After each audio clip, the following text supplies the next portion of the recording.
துளை செல்லும் காற்று மெல்லிசையாதல் அதிசயம் குருநாதர் இல்லாத குயில் பாட்டு அதிசயம்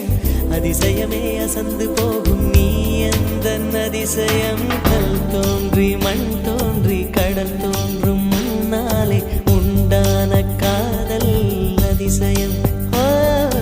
16 வயதான பருவத்தில் எல்லோருக்கும் படர்கின்ற காதல் அதிசயம் பூவுக்குள் ஒளிந்திருக்கும் கனிக்கூட்டம் அதிசயம் வண்ணத்து பூச்சி உடம்பில் ஓவியங்கள் அதிசயம் துளி செல்லும் காற்று மெல்லிசையாதல் அதிசயம் குருநாதர் இல்லாத குயில் பாட்டு அதிசயம் அதிசயமே அசந்து போகும்